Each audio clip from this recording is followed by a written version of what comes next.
Top Hamas commander loses both legs and arm and his eye after 6 Israel airstrikes failed to kill him. The top commander of Hamas lost both legs and arm and eye after 6 Israeli airstrikes failed to kill him. Commanders of Hamas Qassam brigades Mohammed Dev 55 survived 2 attacks last week, a spokesperson of the Israel Defense Forces has said. Last week's strikes against Dev weren't the first Israel security forces have targeted the military chief. The first attempt was in 2001 and the second was in 2002, costing Dev his eye, and the third attempt a year later, the Times of Israel reported. In 2006, an airstrike of the IDF forced him to lose both legs and one of his arms. In 2014, Israel forces targeted Dev but narrowly missed him and instead murdered his wife, 3-year-old daughter and infant son. Dev, the top commander of Qassam Brigade, which are said to have carried out terror attacks including bombings in Israel. 7 other major Hamas commanders were also targeted in the strike, a military spokesperson said, adding that they had all survived. Among the commanders is Yahya Sinwar, also known as the Butcher of Khan Yunis. His home was targeted in the airstrikes. However, it has been reported that he was not at home at that time. On Monday, Israel airstrikes reported destroyed the homes of 9 Hamas leaders, weapon stores, and a network of tunnels in just 20 minutes.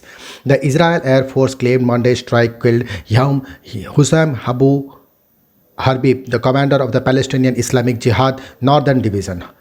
Habib was responsible for rocket attacks against Israel, including those launched last week, according to the Israel Air Force. He had been a commander of the PIJ for around 15 years. Overnight, 54 Israel jets dropped bombs of 35 targets in Gaza in just 20 minutes.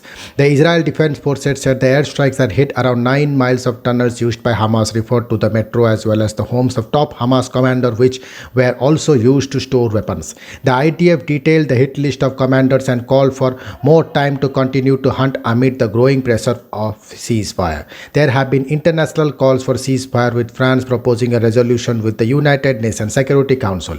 French President Emmanuel Macron and his Egyptian counterpart Abdel al-Sisi agreed on the resolution of a video conference with Jordan King Abdullah, according to a statement. The 3 countries agreed on 3 simple elements. The shooting must stop, the time has come for a ceasefire, and the United Nations Security Council must take up the issue, the Elysee Palace said. However, Israeli Prime Minister Benjamin Netanyahu today said Israel's devastating 9-day bombing blitz on Gaza set Hamas back years and vows to continue airstrikes as long as it takes.